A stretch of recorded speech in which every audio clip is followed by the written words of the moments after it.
All right, we are recording, so anything you can say will be used against you or for you, as the case may be.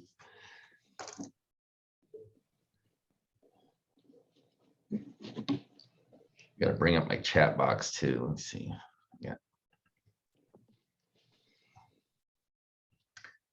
Give a couple more minutes for people to get on, and then we'll get started. Anybody has any questions initially, just unmute yourself and shout it out or put it in the chat if I can find the chat.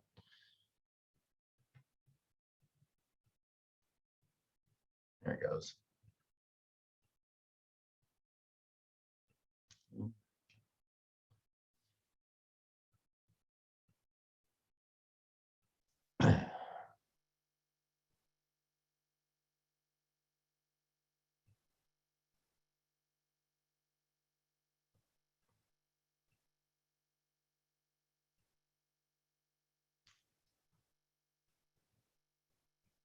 Okay, so on my screen, I see the presentation, and then I see the participants where I can add people in and the chat box.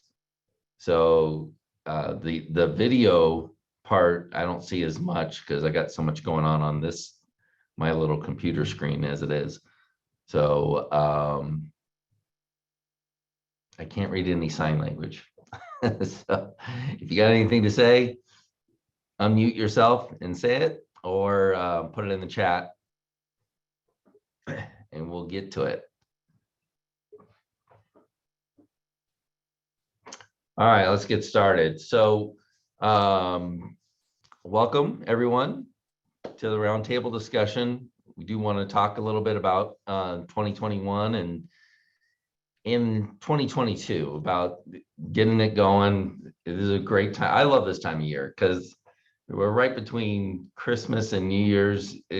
You're winding down a little bit, as it were. We still got a little bit of jobs going on, still a little bit busy, but it's time to, I don't know, put it in perspective, see how you're finishing the year, and really set goals for next year and see what you want to do. Hopefully you've already set some goals, but with all goals, it's always good to review them and, you know, increase your goals if you can, or see where you're at, see how you're on track.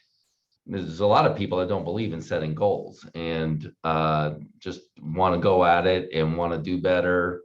So we're going to go over a little bit about how to set a goal and what's the most important number. What do you get from these goals? And it's not what you probably think, which is a lot of people set a goal. It's a revenue goal that most of us set that we're trying to reach. But what I want to go over is, what do you need to reach that revenue goal? And it's not the dollar amount that you end up focusing on.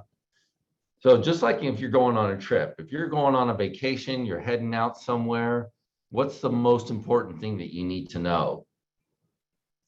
It's your destination. The first thing you need to know when you're going on a trip is that destination, where you're going. Okay. So we don't need to do this right now. Hopefully everybody filled out their goal sheet. You got it all ready. Usually when I'm in a master class, I have everybody fill out a goal sheet. We take a few minutes and do that. But it's so important to know where you're going, just like you would on a GPS, because you are going to map out your trip based on your destination. It's the same way for your business. The starting point is really the ending point. Where do you want to get to? It's so important to know that, because then we can work our way backwards and figure out, all right, what do we need to reach this goal? It makes so much more sense. And everything that you're going to do is it congruent with that goal that you want to reach at the end of the year. And one of the things I like to do is, again, setting a revenue goal is pretty easy. And that's the basics. That's the first thing that you should do, is setting a revenue goal. and you can create that roadmap to get there. One of the things I like to do is say, all right, it's December 2023 or 2022. Here's the story I want to tell. So I'll put a story in of how I want this year to end. And then for me, it's all right, what do I need to do to make this story come true? That's just one of the quirky things I do to set goals that works for me. It works for me. It's entertaining. I'm in a mastermind group. I share that with my mastermind members. The other thing I do, I'm not even sure I put this in the slides. The other thing I do with my goals, we're coming up to all the conferences. You're going to be meeting with Mohawk reps and Shaw reps. They're going to be selling you new materials. Look, all these guys have an agenda, okay? Shaw, Mohawk, any of the buying groups, anything like that. Here's the products we want you to sell. Here's the new stuff coming out. Here's what we want you to promote. Well, screw that. You know, don't let them set your agenda. You guys come in with your agenda. I come in with those meetings and I say, hey, these are my goals. This is what I want to do next year. How are you going to help me get there? There are several ways they can help you get there. You know, certain products you can ask for a better price on that you sell most of. You can ask for sales and specials. You can ask for additional co-op money. It's always a big part of masterclass that we talk about is that you can ask for additional co-op money. And sometimes they just put it right in your account. You know, you don't have to go through this arduous process of making sure you're doing everything specifically the way they want you to do it. Build that relationship with your sales rep and ask them for more money. Never hurts.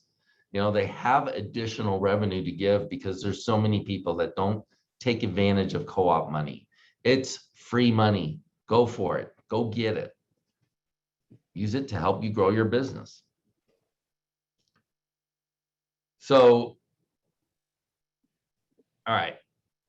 So again, normally in a masterclass, we're going to fill out our 2022 goals, and then we'll break it down and begin our roadmap. So in this example, we have XYZ Flooring Company. Their goal was to do $1.5 million in 2021. All right. The next thing you need to know in order to reach your goals, what's your average ticket price? It's not hard to figure that out. Okay. You had X amount of customers last year and you did so much revenue. You divide the amount of revenue you did by the amount of customers you had. There's your average ticket price. Okay. Find out that number. It's not that hard. Everybody's got some form of QuickBooks or something, some accounting. You can't operate a business without it. So, you know, find out that number. So with an average ticket of $3,200, I would need 468 sold customers, people that we sold to, in order to reach that goal. Next thing we need to know is how many leads do we need? Average closing rate for this company is 50%. So in order to reach that revenue goal, we need 936 opportunities or leads in order to reach that goal. That's 78 leads per month. Okay. So you're going to break it down just as simply as that. So we can track and try to get 78 leads a month. At the end of the day, it comes down to that number.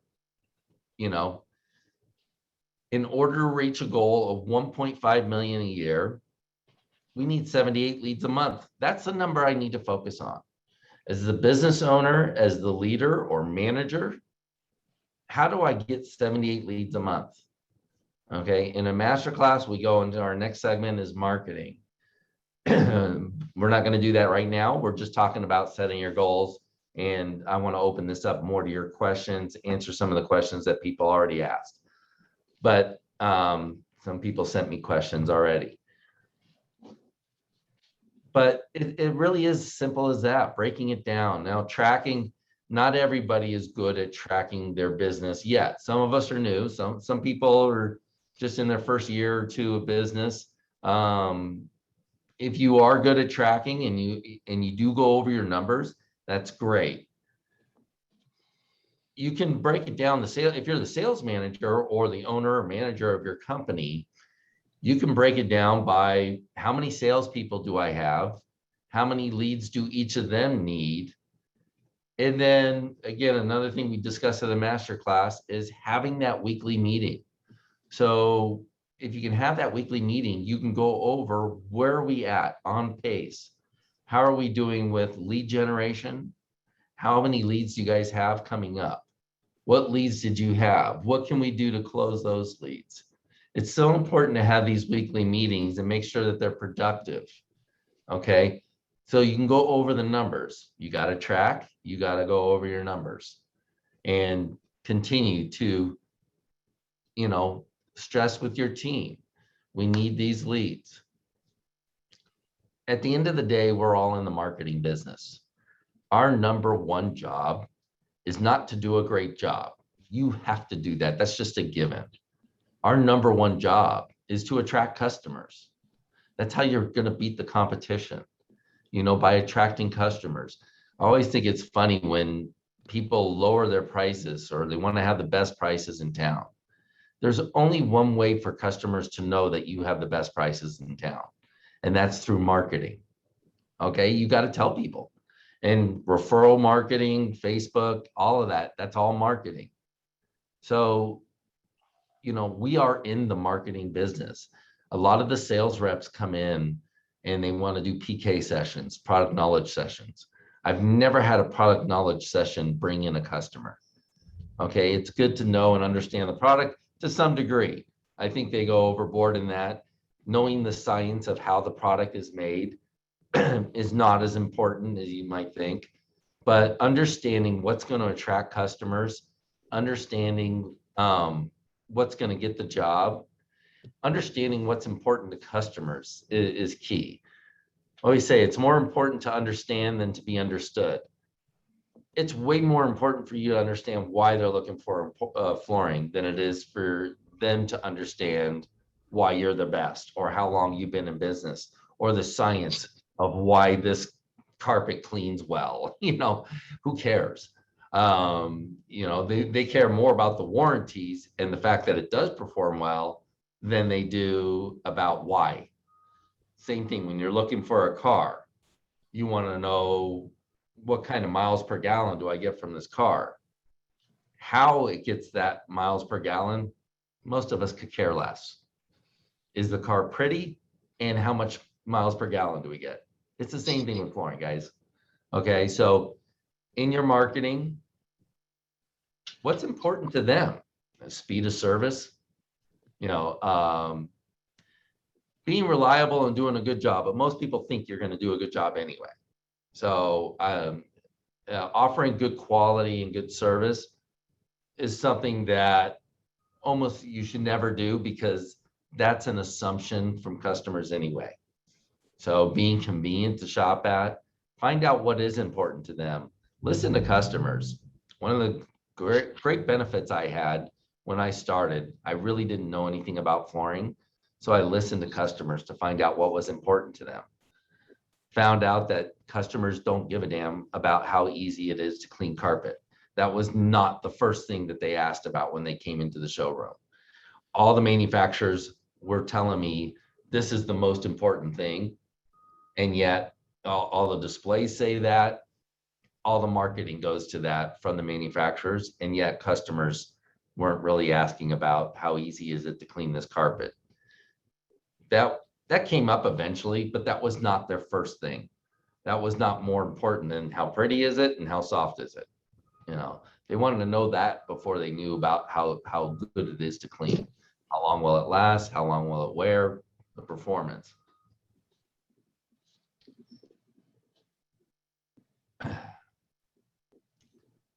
So this is another thing too. You're building your business. You want to know how many leads does it take to get there.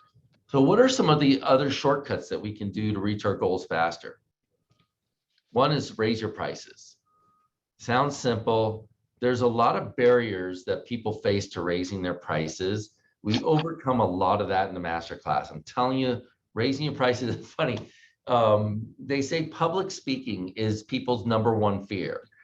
I say raising the prices is the number one fear for a lot of people. It's funny when I'm talking with coaching a client that, you can just see it, their heart starts pounding, they start getting into a cold sweats. There's this overwhelming fear that everybody's going to know I raised my prices and I'm going to lose all this business. It's just not true at all. There's a fear from the salespeople that we're not going to get business. I'm not going to be able to close jobs at higher prices. If that's your psychology, if that's your thinking, then we definitely need to talk, because you got to get that out of your head. I'm telling you, you could raise your prices. People don't understand the pricing in this at all. It was really funny in our industry. It's not like they're buying bread or milk or pants or a watch. They're not buying something that they have an idea of what it's going to cost. They don't buy this often enough. So this fear of raising your prices, they don't know what your competitors charge. We are in a very complicated business. There's so much that goes into a sale, so much more that's more important than price. And I'm telling you, if price is the reason you're getting the business, then you're doing it wrong. First of all, you're not respecting yourself enough. You need to respect yourself if you want customers to respect you. We are in an extremely complicated business. There's no reason anybody should be the cheapest guy in town. Nobody on this call. All you guys are on this call for a reason. You want to improve your business. You want to do better. You guys are the ones that are making the effort. You showed up. So congratulations for that. It was really interesting when I went to FloorCon that was put on by FloorForce, how many people that were there who have also attended a master class. It's not the people that do what I tell you to do. It's not the people that join FloorForce. It's the people that make the effort. It's the people that show up. It's you guys that showing up to the call. It's you guys that have an interest in growing your business. That's what's going to get you there, more than any advice I'll give you or anything like that. Showing up, doing some of the stuff that you're advised to do, making that effort and trying these things out. That's what's going to get you over there. I love Chet Holmes called it pig-headed discipline and determination. Another ways to raise your prices is to reach your goal faster is to increase your closing rate. How do you do that? And a lot of people will say, well, okay, how am I going to increase my closing rate if I raise my price? You're going to do it by becoming a better salesperson. You're going to do it by becoming a better marketer and attracting better customers. There are things you can do to increase your closing rate. You can ask for the sale. That'll increase your closing rate. You can follow up. How many people follow up? There's not a lot of people that follow up with customers. They go out and they give them an estimate and they fail to follow up. Well, I don't want to bug them. Well, screw that. You got to respect yourself. You gave this customer time, attention, knowledge. You helped them decorate their house. You gave them a lot of information. Respect yourself enough. You deserve an answer. Yes or no? A great way to follow up with all your customers. This is something all of you can do right now. You all have jobs that haven't closed. You have all given estimates where they haven't closed. You want to make more money before the end of the year? Send a 9-word text. It says, are you still interested in flooring for your living room or whatever the project was? Don't go on and on about the sale's going to end or anything like that. Just a simple, it used to be an email. Now it's a text. Send a 9-word text. Are you still interested in? It's a yes or no answer. You deserve an answer. So send them a simple text. If you go on and on, they'll ignore your email and they won't answer your email. They may not answer your text if you go on and on. 9-word text. Are you still interested in? They've all got stuff going on in their lives. Right now is a great time to send that text because a lot of them have time too, like you do, between Christmas and New Year's. So they were busy before. Now's a great time to send that, close the year off strong. Let's get some more sales. We can raise our average ticket price. How do you do that? Sell more stuff, offer more stuff. We all know that we can give a better price if we do more rooms. We have less waste. Give them the opportunity to buy more. One little sales trick and technique I've taught for years is when people say, would you break it down for me? Because I might not want to do this whole project. I always say yes, and then I don't do it. I give them one price for the entire project. You'll be surprised how many times a customer will say, oh, that's not as bad as I thought. Yeah, let's go ahead and do it all. If they want you to break it down, they'll ask you again. So I always say, make them ask you again. And then, oh yeah, you know what? I forgot. Let me break that down for you. And then I'll break it down maybe by projects. I'll say, you should do these rooms at the same time. You should do this project and this project at the same time. I wouldn't split this up because it's going to cost you a lot more. So you can make sense of it, get them to do more. That'll raise your average ticket per customer.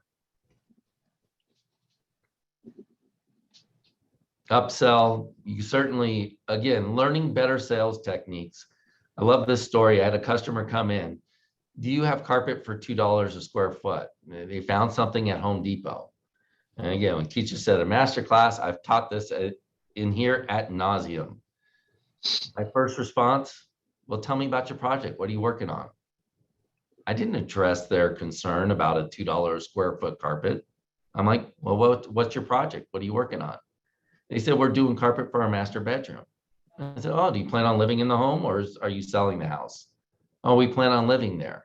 All right, somebody's going to live in the home. They don't want a $2 per square foot carpet in their master bedroom. So I said, well, let me show you some things. And then do you happen to have your measurements? They had the measurements. So I'm like, okay, let me figure out how much you need. I showed them Bolera. Bolera is a polyester carpet we're selling for $6.50 a square foot. Okay, it's no bargain. And we make bank on this carpet. I mean, our profit margin on this carpet is over 45% every time. So I showed them the Bolera and it came out to $2,300. They said, that's a little much. I love the carpet. Fell in love with it. They said, do you have anything closer? We were hoping to be around 1,500. Okay, and even at 1,500, it wouldn't have been $2 a square foot. That would have been more like, $4 a square foot. What they did is, it's funny, when you show them something more expensive, they fall in love with it, they raise their budget. Okay, so I showed them Dreamweaver carpet. The price came down by like $200. They're like, oh, that's not worth it. We'll go with the Bolera. And they wrote me a check for the whole amount. And I never went out to their house. I never measured. We ordered the carpet. Again, another thing I teach you at a master class, when somebody's ready to buy, sell them. Don't say, oh, I got to go measure. I got to do this or that. If they're ready to buy, sell them the damn job. Get the deposit, because understanding people's buying criteria is important. Sometimes they just want to get it done. They want to get it off their plate. After they came in, Home Depot didn't have an opportunity to sell them anymore. Why? Because I already closed the job, okay, at a much higher price than they were planning on paying. So you can improve your marketing. There's lots of good ways to improve your marketing. If you are getting customers in, be aware of what's going on, okay? If you are attracting customers based on price, then you're not going to get anywhere. You're going to do a lot more business for a lot less money. So improve your marketing. Find out what attracts good customers. There are ways to attract good customers, okay? There's great examples. You want to do a little bit of research? Look at companies like mine, Buddy up in Colorado. Look at America's Floor Source. There are scores of successful people in the flooring dealer group. Look at their websites and see what they do. I did a mission one day, or one time I was looking at successful companies and I wanted to visit them. In fact, Bill's on the call. I decided rather than go, I like going to marketing seminars, and I decided, instead of going to marketing seminars, I'm going to go visit a couple dealers and find out what are they doing to be successful. So I went and visited Bill at Metro Flooring, came back, I changed our pay structure. I made some changes in our business based on that meeting with him. And then I visited Rachel Berlin at Precision Flooring in Wisconsin, and came back and wrapped my vehicles. It's just, there's these little things that you're going to pick up. There's big things you're going to pick up. Follow some of the successful, go visit somebody, go visit these flooring dealers. It's interesting. We all enjoy talking shop to each other. Go visit some flooring dealers and find out what they're doing. It'll be a fun, take them to lunch or dinner and have a good conversation, and you'll pick up a lot of stuff. Okay, this is another way that you're going to grow your business faster. Come on out to the masterclass. It's going to be here in Arizona this year. I'll do another one or two this year. I don't know where, but this one's going to be February 10th and 11th. It's going to be nice and warm here. It's Arizona. Okay, so if you want to get out of the cold for a couple of days, come out to Arizona. There are also the big golf tournaments going on out here. So if you want to go see the Open, it's a good time. This is going to be Thursday, Friday, so you'll have time Saturday or Sunday to go see the Open. But if you sign up before 2022, you'll save 10%. To come out live is $997. These are the regular prices. To bring a guest is $200 extra.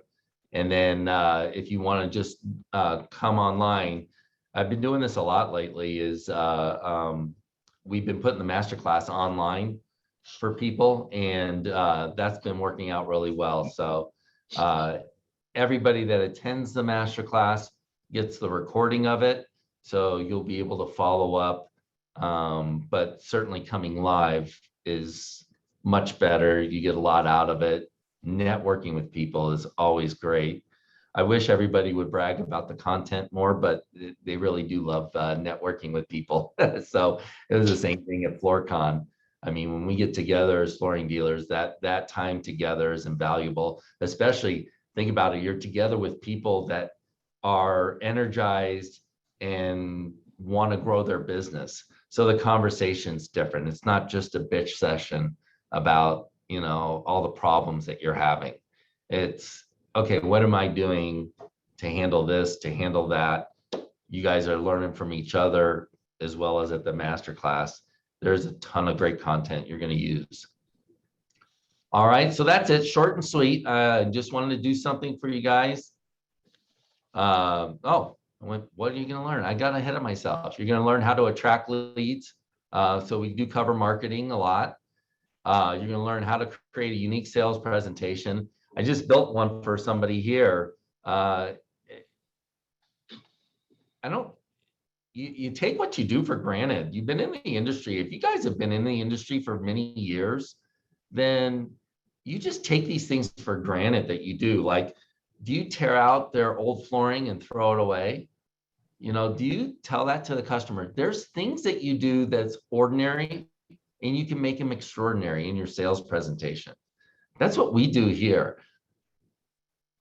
There's a lot of stuff we do at Carpets of Arizona that other people do as well. But after a customer gets done talking to us, you are so much more confident in going with us and the experience you're going to have versus our competitor. Are we better than them? At some point, yeah, we do a lot of things to run a better business. But at the end of the day, we have a better sales presentation. We're going to give that customer confidence in going with us. We're also going to make them afraid to use somebody else. Not because we're bad mouthing them. That's not what we do. But in telling them all the stuff that we do, it questions, okay, is the competition going to do this? This kind of thing takes some work, but once you build it, it's evergreen. All right. So how to hire a top salesperson. Understanding the psychology behind hiring is really important. having a good system, a plug and play of how to hire a salesperson is important. How to manage your team is so important. Good leadership skills. Again, there's so much more that goes into operating your business, and people think money is so much more important. They think money's important when it comes to pricing customers. They think money's important with what you pay employees. They think money's important with what you pay installers. I'm telling you, these things aren't as important as you guys think. Yes, it's good to pay people what they're worth. It's good to charge good prices. All that's great. But at the end of the day, there are things that are much more important. And how you can manage and motivate a team has so much more to do than with what you pay them. The pay is the reward for doing a great job. All right. If paying people better made them better, athletics would be so much better. You notice how an athlete gets a lot of money after they performed well, and what happens to their performance? Drops off almost immediately. It just, especially in baseball, these guys get a big ass contract, and all of a sudden it's like their skill level just went out the window.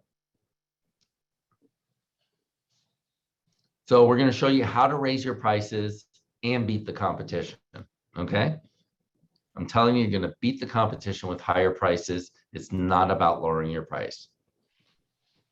The installation incentive program has been huge. I mean, we're teaching it to other people. It has continued to get us more 5-star reviews, get us better performance from the installers. And so how do you get a good performance from the installers? Well, first of all, you got to understand what that is. That does not mean doing a good job installing. Doing a good job installing is not an option. You have to do a good job. If you're an installer working for us, you damn well better do a good job, okay? Being a good installer means calling the customer when you're running late, calling us and letting us know what's going on with the job. It has to do with being good at communicating. If there's a problem on the job, you communicate that with us and the customer. How you communicate that is important too. Being professional, being clean cut, being professional on a job site. Being a good installer, being a professional has so much more to do with how you conduct yourself than it does doing a good job installing.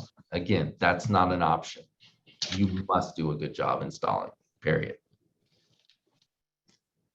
All right. And then this is something I did last time in Florida. That was kind of fun. The special roundtable discussion for what I call GOIC is the people that need to get off your knees.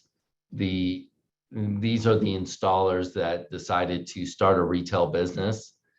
And I want to help you guys launch into that first million or more a year. There's a big struggle when you are an installer and you get into the business. There are certain things that you have to overcome. Anybody new in business, getting that foundation in your marketing is really important. So some of the information and advice that we give is going to be different than a seasoned veteran. All right. It's who's the first person you need to hire? How do you hire them?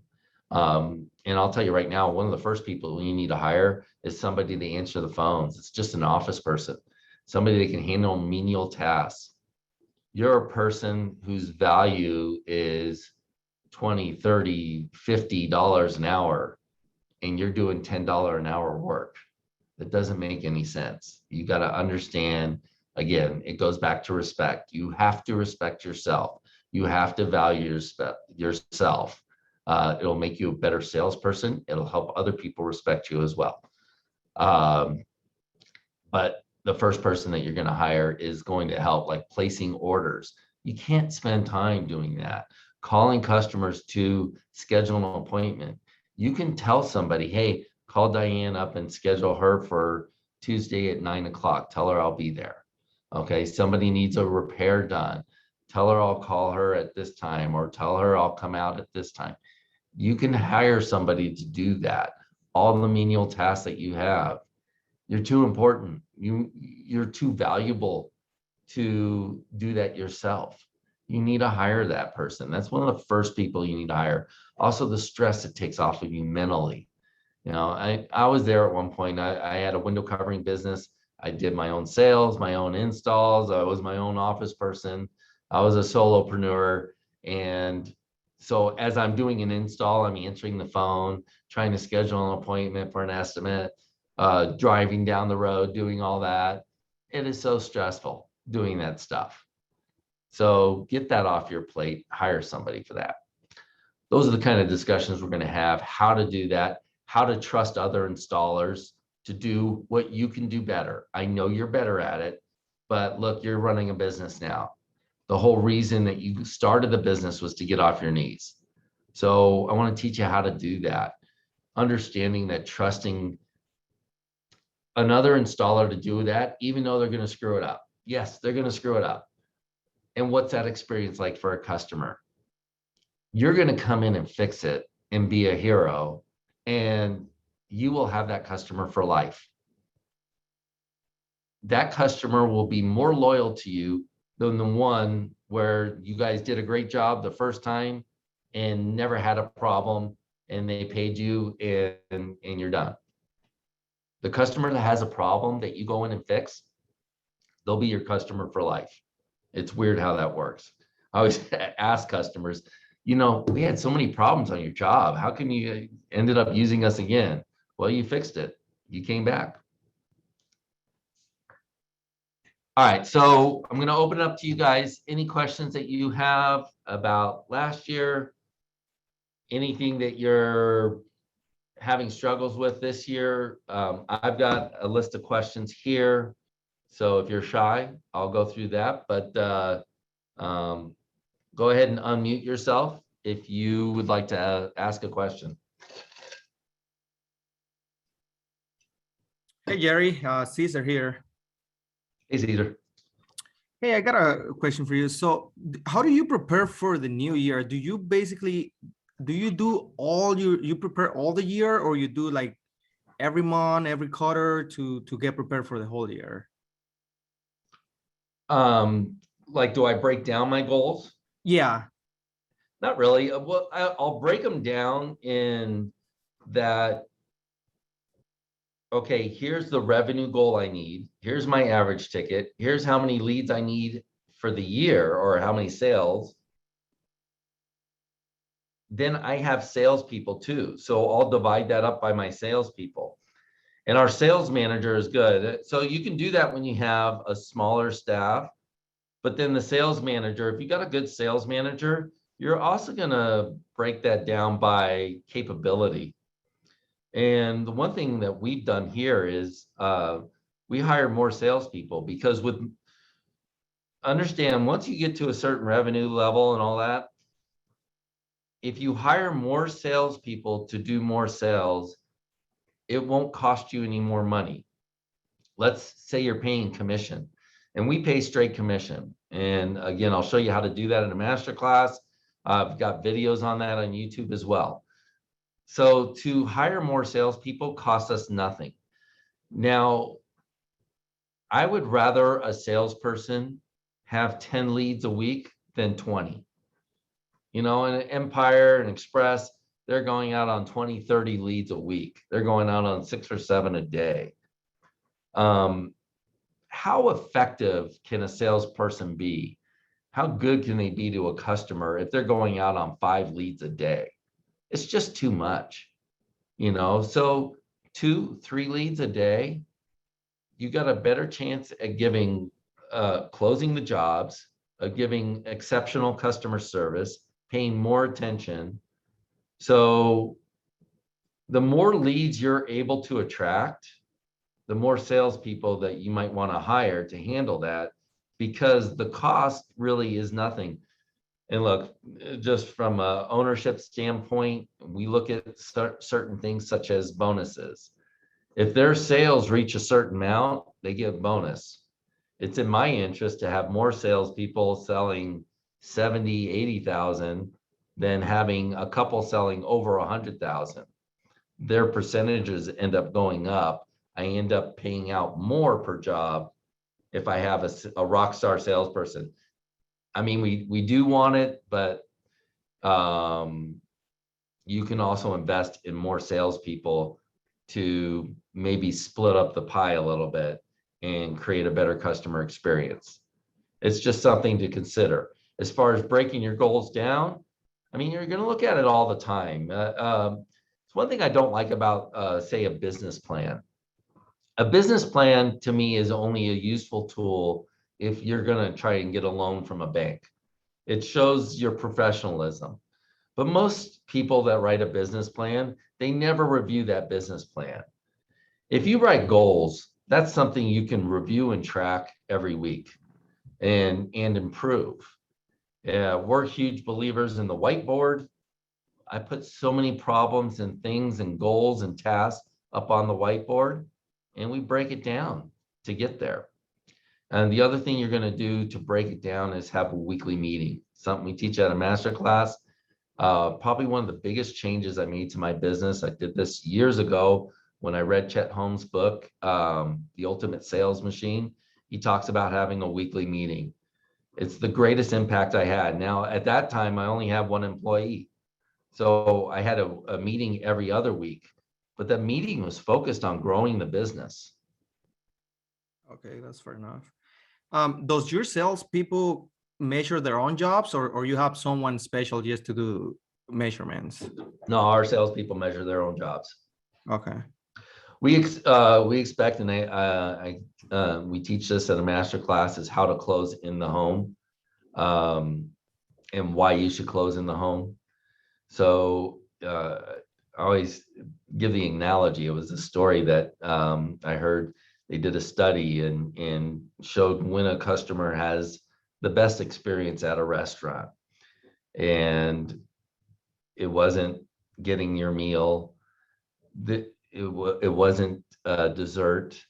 They find the best experience when you enjoy yourself most is after you placed your order, because then you relax and you start talking to people or you get on your cell phone. But there's stress before figuring out which restaurant you want to go to. there's stress. You ever go there and you got this big menu and you want everybody else to order before you because you can't figure out what you want to eat? It's kind of stressful. But when she takes your order and she walks away, you relax. So just think for a moment the anxiety that you're creating in your customer by not giving her a price in the home. She has no idea what this is going to cost. She probably wants to get this project going. So I recommend you give a price in the home. The only exception I give is somebody like Buddy at Simply Floors. They don't give a price in the home, but the reason they don't is he created a system. So they have a system that they manage. I'm not sure how his works. You could reach out to him if you wanted to. But look, any of you guys that are creating a system to create a better customer experience, I'm all for that. You know, I've said this too. My son is very analytical. I'm not analytical. I'm creative. So there are things that he's doing, I think, where I feel he's making a mistake, like he should do it a different way. But the fact remains is it's just the amount of effort he's giving towards any project that he does, he's going to succeed much more than somebody that's complacent. So any system you implement, any system you put into place, if you're pig-headed, disciplined, and determined to succeed, you're going to succeed by your efforts. You know, you'll do better by measuring your results. And I understand not everybody has the Q floors and the software and the ability to track everything. And they say you need to know your numbers. I always wonder, okay, what numbers do I need to know? The numbers I need to know are the ones that are going to make an impact on my business. So I want information that I'm going to do something with. Having the information and all the data just to have the data is not that useful. Having the data that drives you and makes an impact on your business.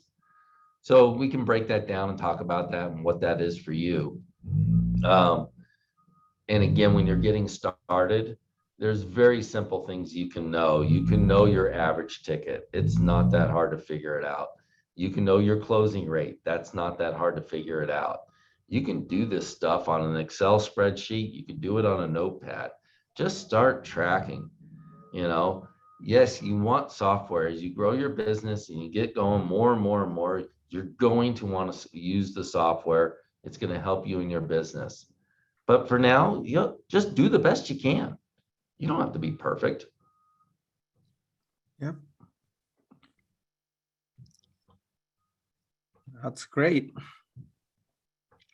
Which software do you use to close in homes? Because I'm changing to Rollmaster, but I heard that they don't really have anything to do close at homes.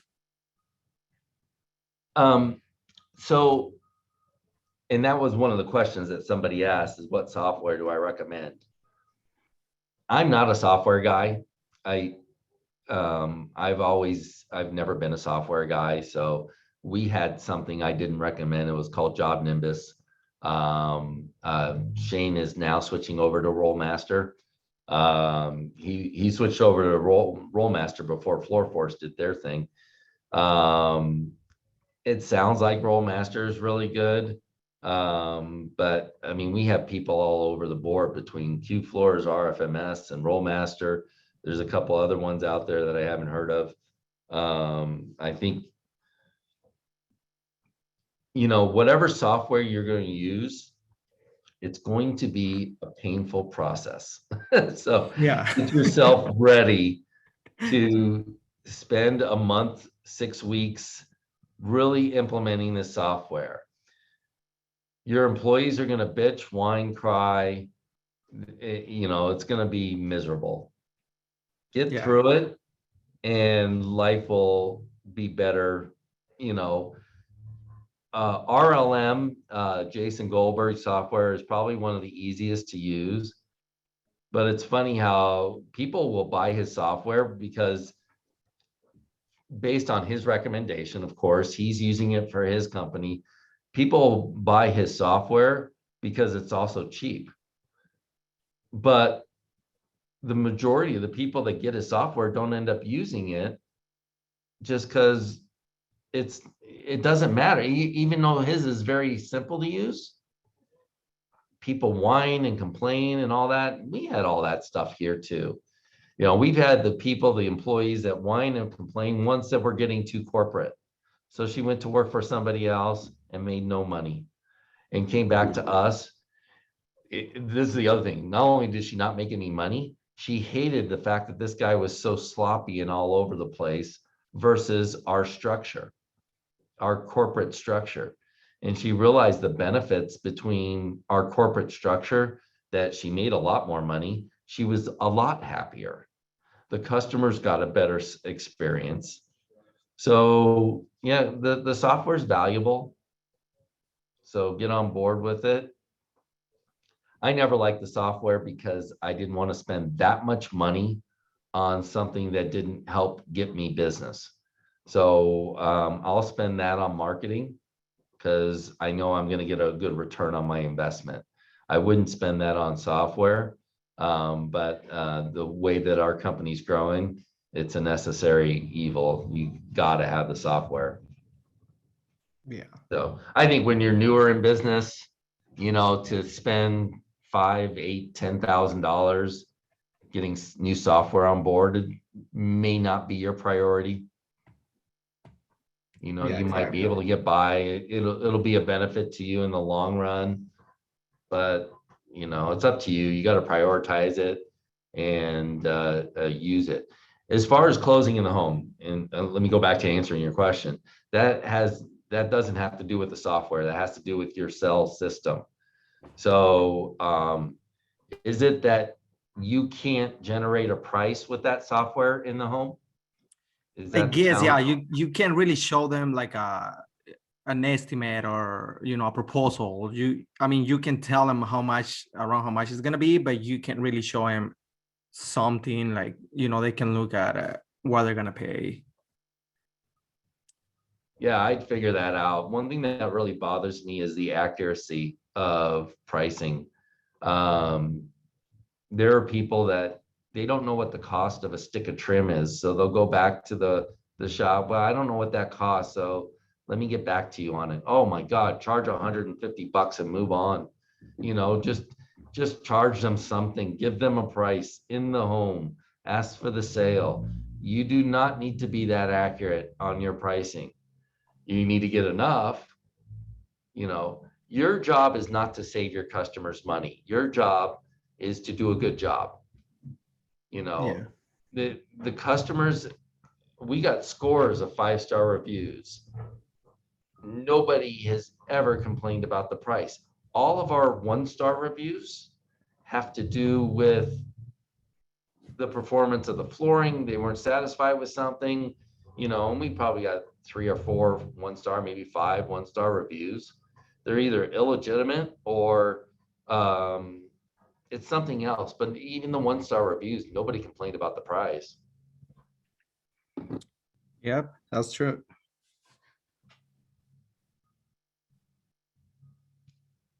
Robert says Measure Square will handle the process for closing in the home. It's $49 a month. Why is that extra? They have a feature that I really like that will keep the prices updated for you, and that costs extra per month. I see that. I don't see why. Again, I don't understand the software enough. I did meet Patrick from Measure Square. He sponsored a master class. I thought his software was really good. But all these guys, look, I cringe when these guys sell. Patrick is just as nice and honest a guy as there ever was, and he doesn't push to get the sale. And I think he does a disservice by not pushing to get the sale. Look, that goes for you guys too. Do you believe that it's in the best interest of the person you're in front of to go with your company versus somebody else? If that's what you believe, then you have an obligation to close as hard as possible. I believe Patrick has really good software that will benefit his customers. And he has a very, I don't want to call it lazy, but lackadaisical support approach to where he's not going to try and close the sale. And I think he does a disservice to his customers because his software will benefit you and your business. So I wish he had a better sales system. Also, these guys, both software companies and web companies, drive me crazy because I think their sales systems suck as far as how they sell their own product or service. There's a lot of web companies that want to tell you how it works. Again, they want to tell you how the engine works. And it's like, dude, I just want a website. I just want to attract customers. I want customers. I don't want to know about all this stuff. I want to know that you can reliably get me traffic, get me customers.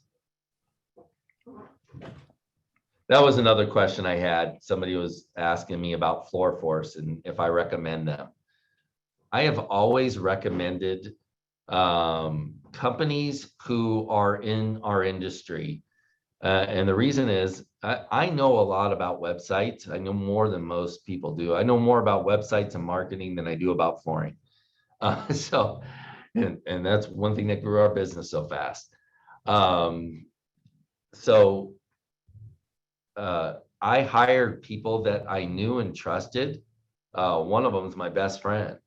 And I was not satisfied with the results I was getting until I met Creating Your Space and at a Shaw convention. And then I really saw the benefits of hiring somebody in the industry because they have all the content. They have the relationship with Shaw and Mohawk already. and it's much easier to get up and running with these guys. So no matter who you hire, you got to stay on top of them. I mean, don't ever think that, I hired you to do a job and I trust you that you're going to do a good job. No, don't trust any of them to do a good job. Bug the hell out of them. When you hire a company, you need to schedule yourself an hour for at least every other week for the first 8 weeks. I want you to talk to that web company every 2 weeks until that's up and running. And you might go further than that. Make sure this website is done right. You stay on top of them. It's not going to cost you any extra. And don't feel like you're bugging them. You deserve this. You're paying for this service. Okay, this is the lifeblood of your business. You need to stay on top of these guys. And it's just good business. At the minimum, after you go through this period of time, you need to once a month, spend a 1-hour meeting. It should be scheduled. Ours is like the first Thursday of the month at 9:00. So schedule it in every single month that you meet for an hour. If you don't want to bother with it, then have somebody on your team that's going to do that, because it's going to improve your marketing greatly. The web company will do a better job with the analytics. They will be more disciplined about reviewing the analytics, about reviewing your website, about improving pages, seeing what's going on, making suggestions. So I recommend that you interview FloorForce. FloorForce is doing some really great things. The Broadloom team they got together with Rollmaster. They're really doing a lot for this industry. They bought RLM, they bought Rollmaster. So they bought Creating Your Space. I expect them to get measuring software because I think they're trying to make this all in one package. And I like the effort that they're making. So I'm not going to say that I recommend or don't recommend FloorForce, but I do recommend that you look at them and consider them along with other companies like, what's that one? There's a couple of them from Shaw. Mobile Marketing is the name. And then there's another one. They're sister companies too. But anybody that's in this industry that comes from Shaw, Mohawk, or one of your suppliers, look, if you guys are in a buying group, whoever is doing your website, stay on top of them. I went and checked out Abbey Floors, and one of the reasons I didn't go with Abbey Floors is at that time they didn't have good websites, and they were about 6 months away. And every aspect of my business was better than what Abbey Floors was. That's another question I got here is, do you recommend a buying group? I recommend that you look at buying groups. Buying groups are very interesting. So you need to look at the buying group, interview a couple of them. You're going to learn something from them. Whatever your goals are, can the buying group help you get there faster? That was my question. For me, the answer was no, because I was doing everything better than what the buying group was. So I didn't need the buying group. But I see great value in it. At first, I thought it was a no-brainer, but we went and checked them out, and I didn't like their marketing. I didn't like their displays. To me, people look to save money on product in order to sell that product for less money. I just feel that's the wrong way of thinking. If you're looking to save money on product, I hope it's so you can make a greater profit on that product. If you're going to carry inventory and you're going to buy a lot more product at a better price, don't do that so you can get more sales. Do that so you can make more money. Okay, because at the end of the day, you know, the money is what counts. It goes into your bank accounts. The amount of jobs that you have is just more work. Okay. And, you know, there's been so much complaints about installer pay. Well, if you think the installer pay is low, then charge more money and pay the installers more.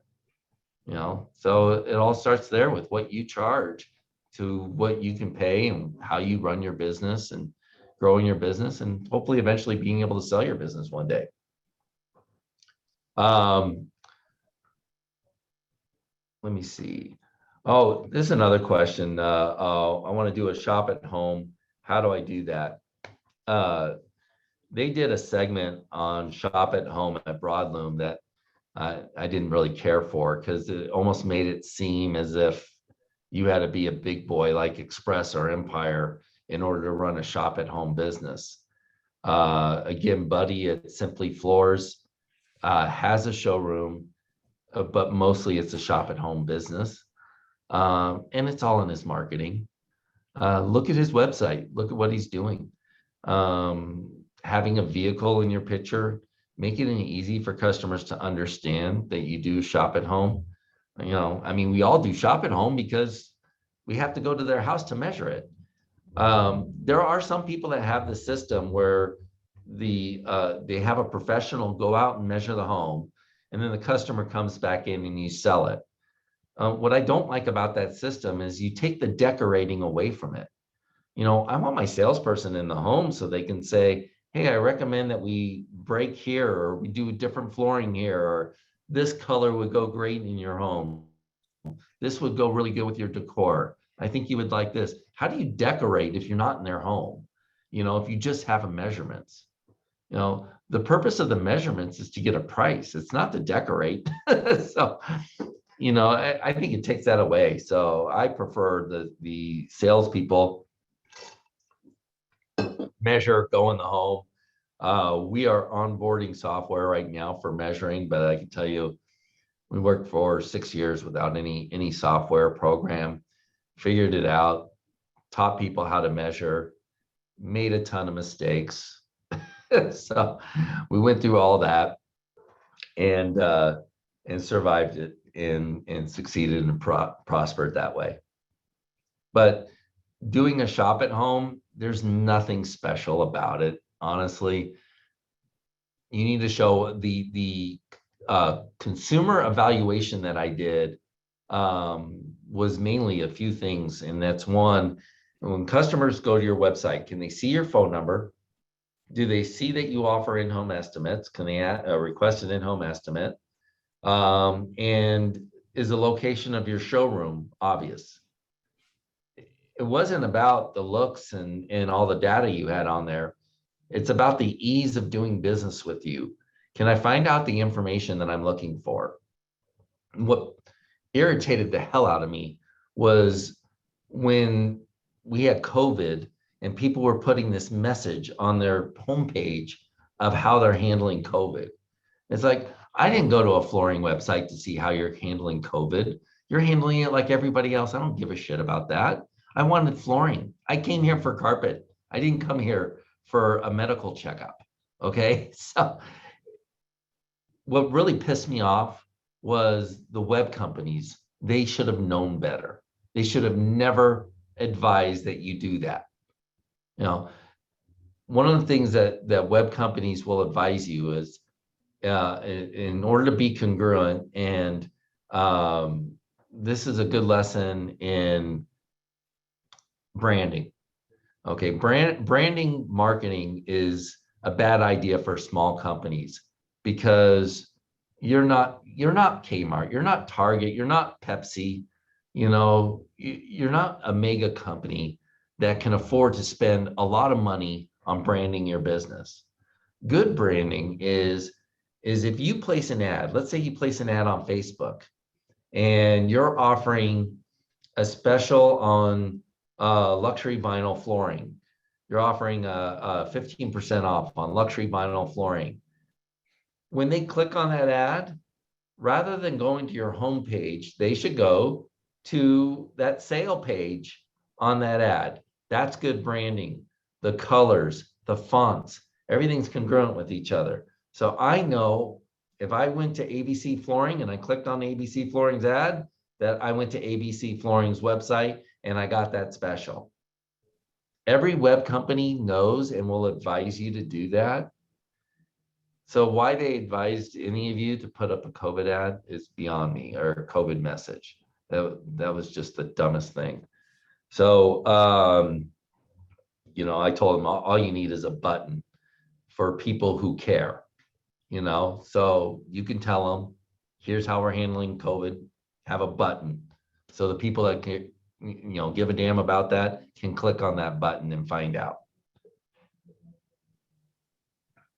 So these are the things you learn about marketing in a masterclass, in talking to your web company, again, how you run a better business so you can grow that business and grow your sales.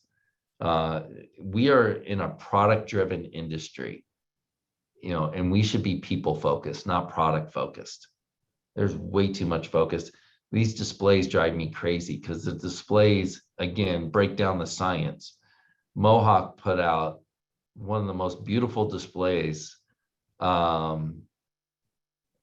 with great lighting, but when it came down to it, that display should have showed 2021 fall fashion. These are the newest styles and colors, and they should have made that thing sexy as hell.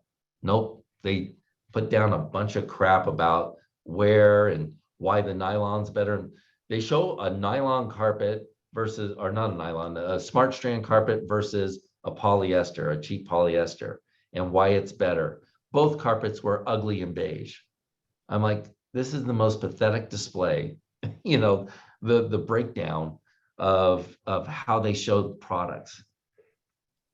It just, as a guy that's a marketing guy, it irritated the hell out of me, and a sales guy, because I know my salespeople are going to show customers this. All right, another question, and again, if any of you guys have questions, speak up. Another question I got is about hiring installers, big topic in masterclass. I know hiring and finding them can be difficult, but if you make the effort, you will hire them and find them. The more important thing is, how do you keep good installers? So, and again, it's not through good pay, it's through culture. You're going to keep all your employees through culture. The things that installers, if you do a survey, they're all going to say they want more pay. I hate doing surveys because people don't answer surveys honestly. They think about things differently, because we offer better pay than the company that's hiring them for Home Depot. And yet that company keeps them very busy. So these people don't want to risk having less business. So one of the most important things to installer is having a lot of business. Now, if you can't do that, you're going to have to figure it out. How do you get people? How do you keep them busy? The second most important thing to installers, I think, is having your shit together, making sure that you have the materials for the job, making sure that you have clear instructions on that job. Those two things, I think, are more important than the pay. So not to dismiss the pay. The thing you can do when in regards to pay too, that I think is more effective than paying per square foot, is giving the bonuses and giving rewards and recognition.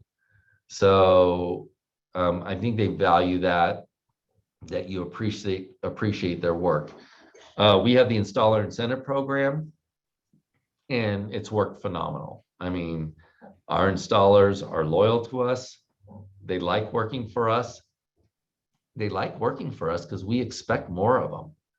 If they're working for Home Depot, get the job done and get the hell out of there and get on to the next job. If they're working for us, be clean cut, be professional, do a great job, get a 5-star review. We're going to give you a bonus. So we call it every customer afterwards and ask them how they did. How do you think those installers feel when they get that bonus check? We also keep track of it on a board. We keep score. How do you think it feels for an installer when they see their name at the top of the board or they see their score? You know, do you think they look at other installers and compare? You know, we had one guy that was fairly new. He's like, I want to get to the top of that board. So these guys have an ego. We all do. You know, they want to be good at what they do. They take pride in it. They enjoy it. They love it.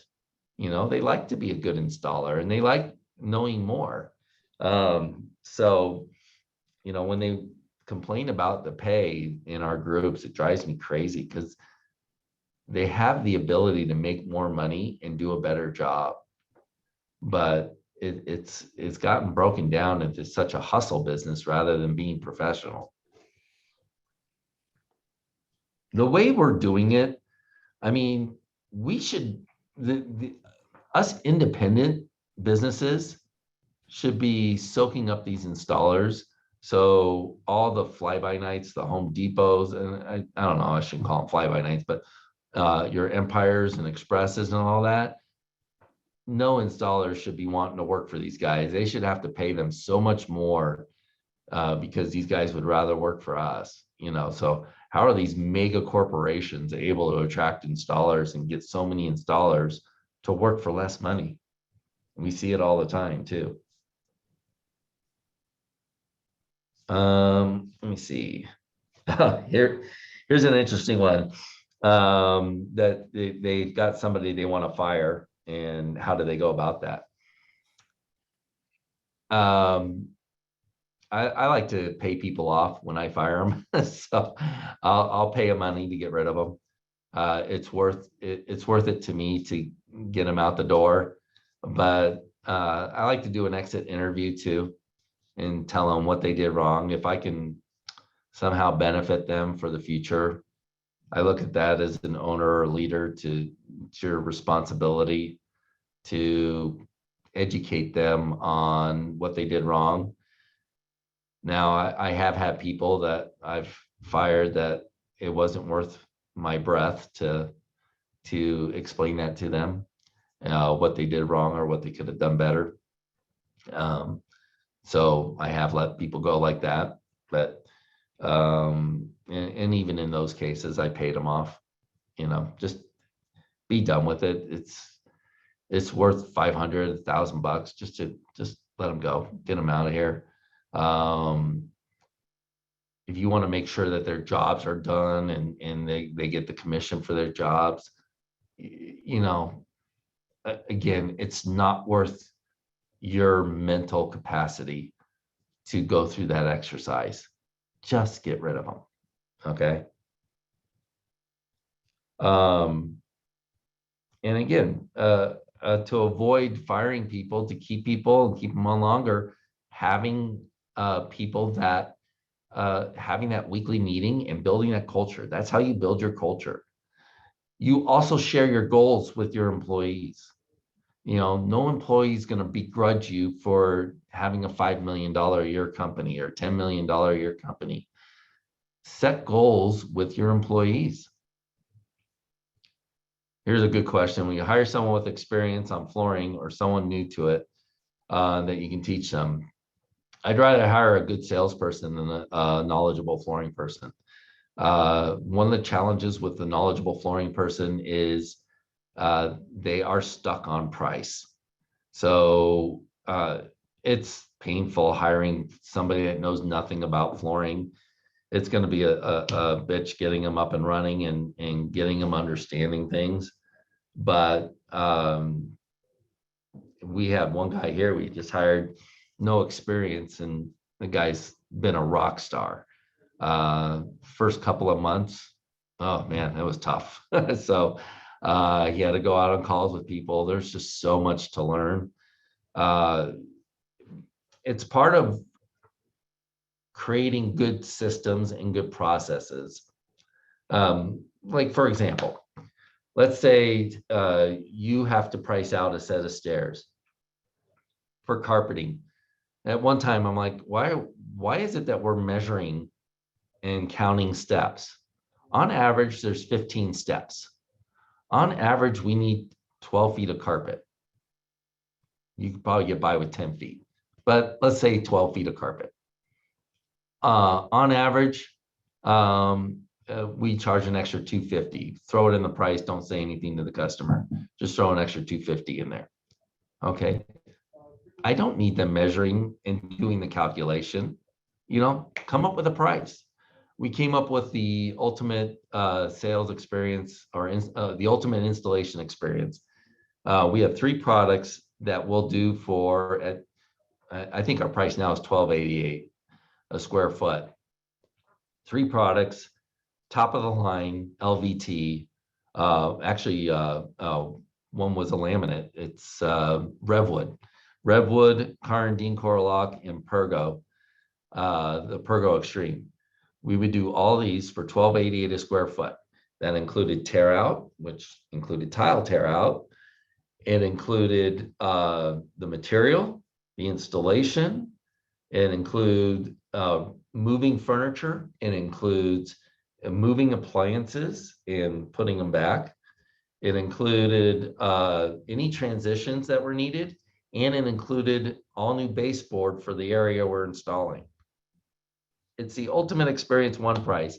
I can go in and measure wall to wall, boom, come up with a price and close a job. Let's make it easy for customers to make a buying decision. Again, rather than trying to be accurate, what's really important to the customer?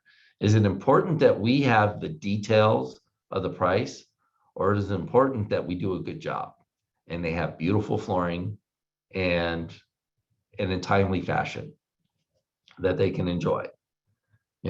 Again, you understand what's important to the customer.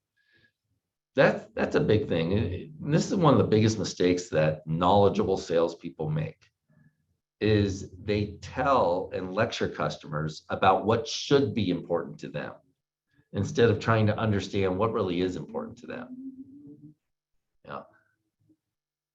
One of the first things I'll teach everybody is any kind of call, any first engagement should start off with, tell me about your project. What are you working on?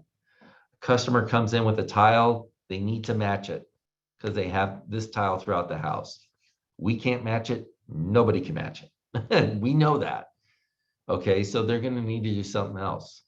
So our first response is, tell me about your project. What are you working on?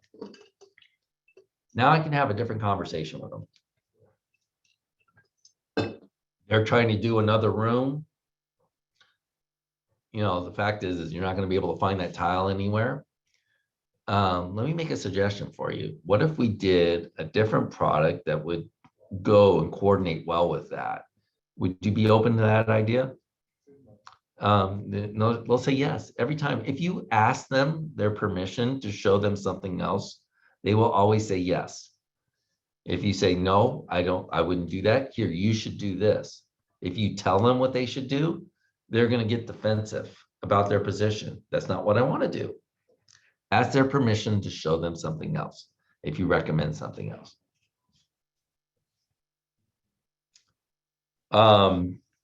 Here's another good question. How do I compete with free installation from Home Depot or the ridiculous 50% off ads? One, I don't understand why everybody gets upset about the free installation ads. Who cares? At the end of the day, customers don't know or don't care what they're paying for. At the end of the day, all they care is the price, as far as what they're getting for that amount of money. So whether the install was free or not, these things don't attract customers. Again, one of the things I've done is pay attention, and any sale or special I've ever had, customer never refers to that sale as special. So you might ask, why does it work for Empire? It's not the discount that works for Empire. It's the volume of marketing that they do. They're on Facebook, they're on TV, internet. They spend in 1 month what most of us spend in a year in advertising. So that sheer volume of advertising, it doesn't matter what sale or special they're having, because again, nobody has any basis to run that sale or special off of.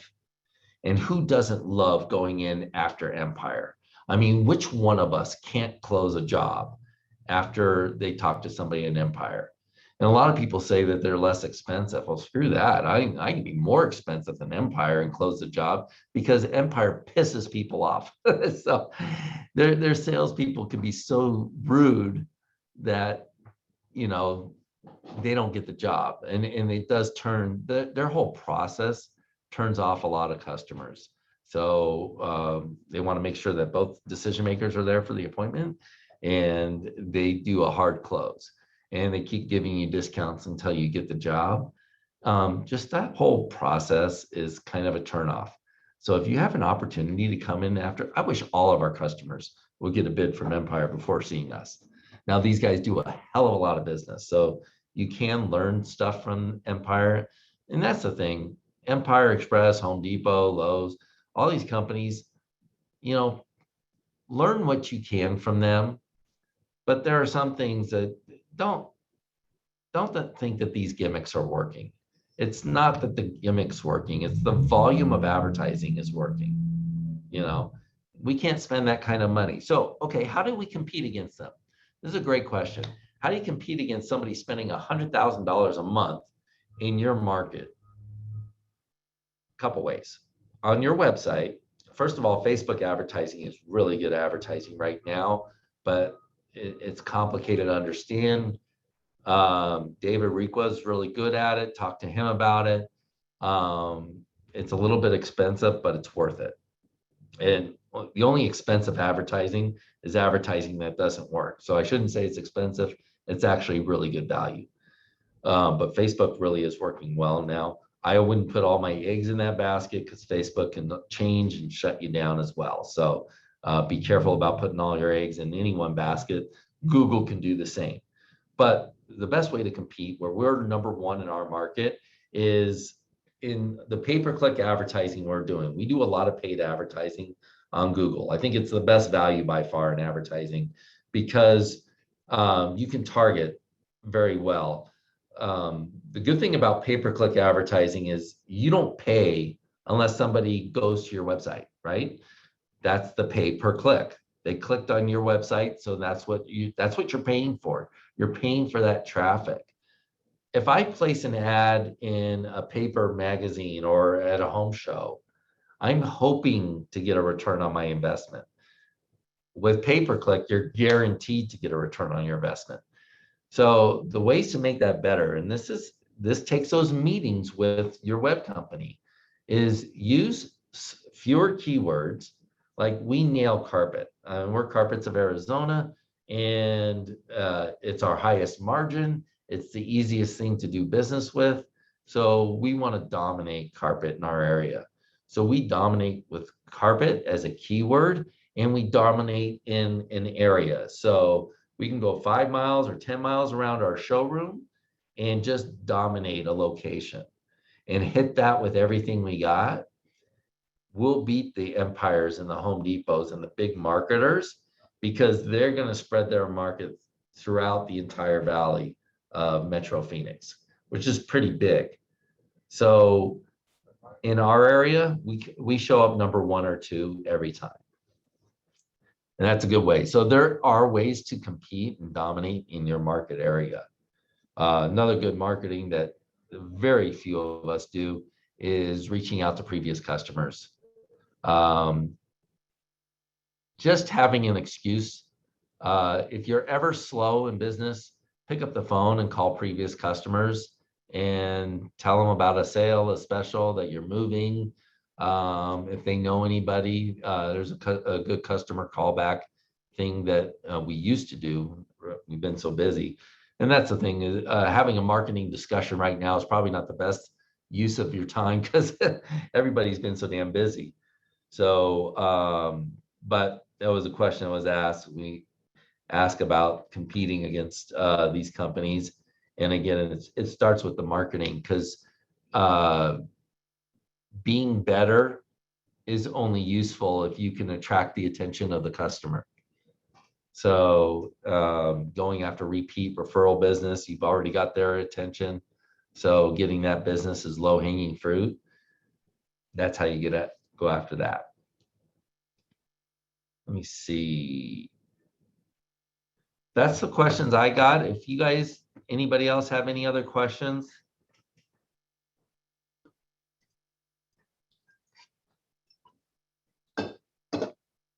Any challenges that you're facing right now, or I know a lot of us have had challenges with the supply shortage, shipping. Shipping costs is another thing that a lot of people have expressed a challenge with. And again, I just stress to you, customers have no clue. So don't feel like you have to explain the rise in shipping costs to customers who didn't understand it. The shipping cost should never be a line item. It's a cost of good. Cost of goods are what it takes to get the goods to your store.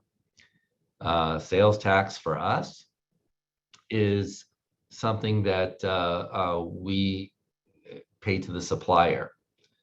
So that is now a cost of good.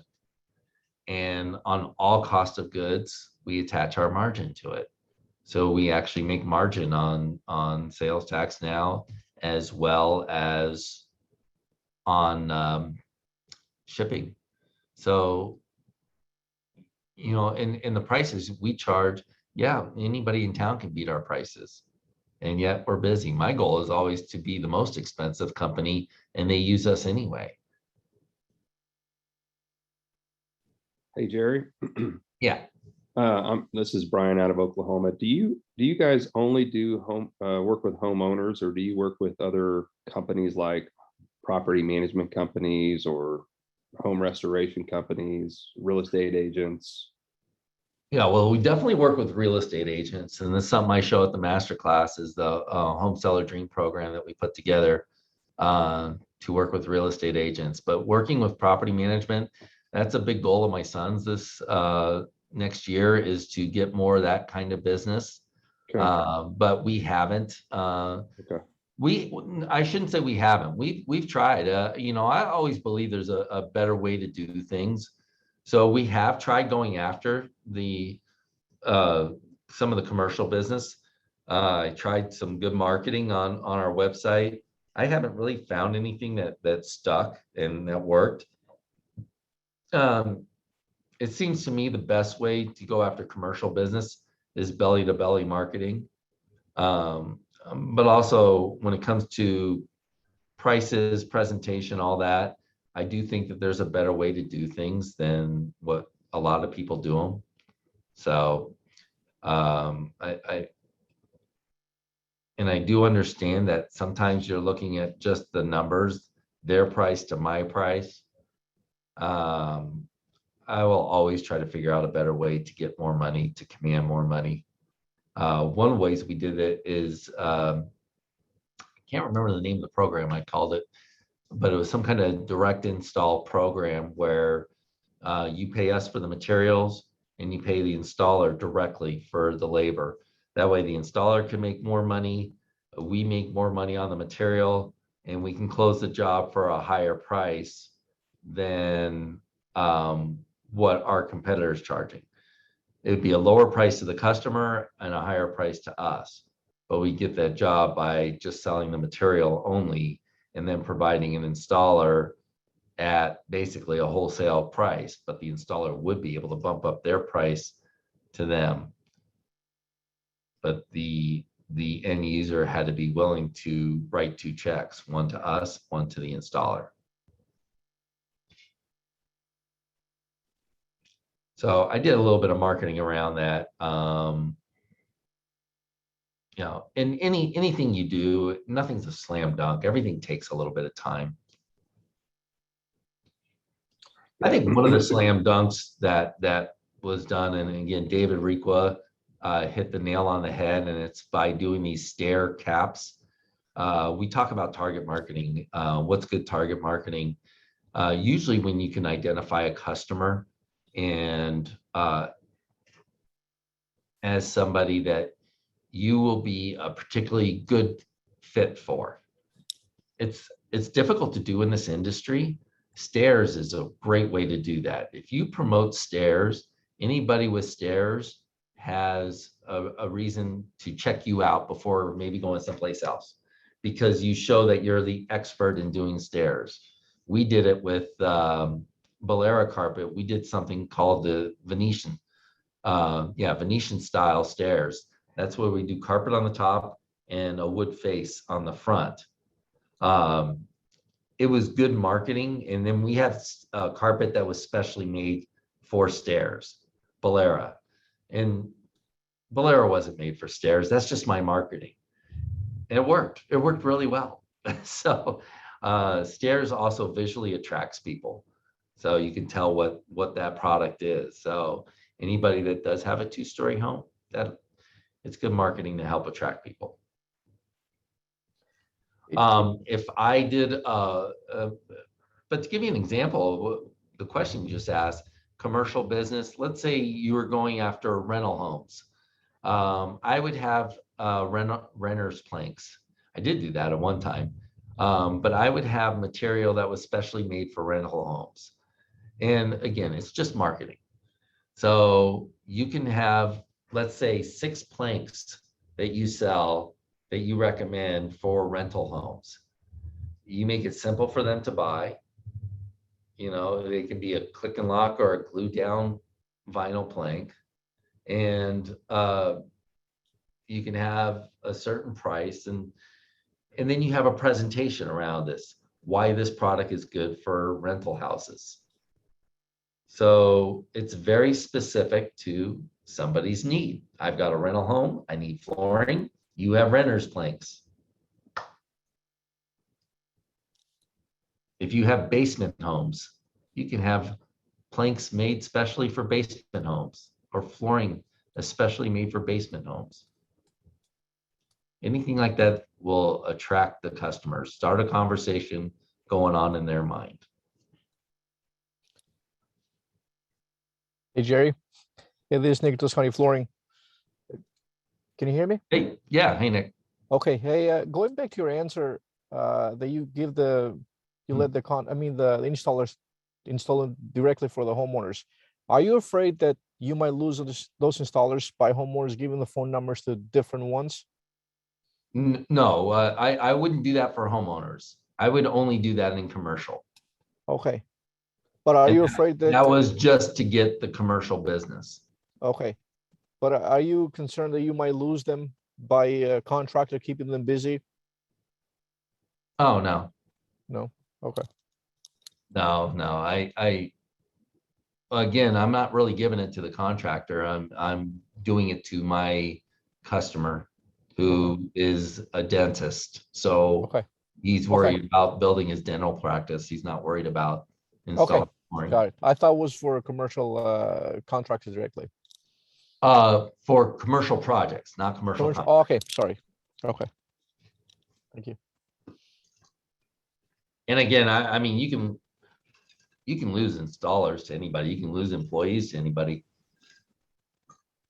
So that's kind of a different subject as far as how do you keep people? How do you keep them loyal, if you will? I hate the word loyal, but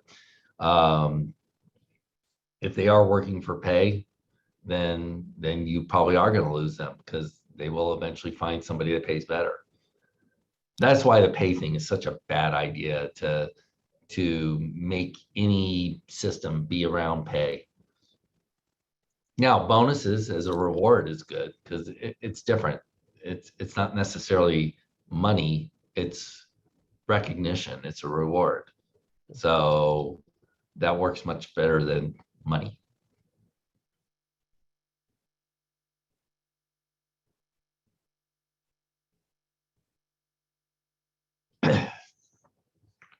All right, gang. Well, just about a little more than an hour and a half. So I will provide the recording. I'll send you guys a link. and then also put it up in the flooring dealer forum. But I hope you got something out of it, and really I hope you can join me for the masterclass in February, and just keep working hard on your business. I mean, constantly improve and make it better and reach your goals. Hopefully, again, I hope none of you guys want to work to your old age, and I hope one day you position your business for sale. You got to recognize you're building an asset here, and we have employees that make more money than we do, but they're making that paycheck, they're making the money.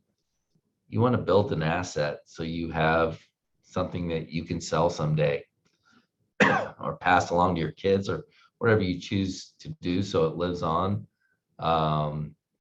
for whatever reason, for glory or for money, whatever your reason is. But keep working at it because it's fun. It is an enjoyable business. It can be. So if you're not having fun with it, then figure out how to make it fun, work at it, or maybe you do need to position it for sale and get out of it. If that's something you need to, let me know and let's have a conversation. There are ways to do it. That was another thing they did at Broadloom, is they talked about selling the business, and that one thing I didn't like is they kind of almost made it sound like if you're not doing 10 million a year or more, you don't have a business that you can sell.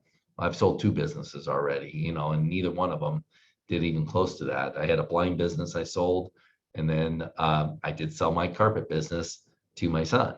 So, and you might say that was easy for me to do. Selling a business is hard, no matter how you do it. And when you do it, you never get as much money as you want, and it process takes a while. So it's a little bit complicated. So, but it's a great thing to do. It's a great accomplishment to have, to be able to have sold a business.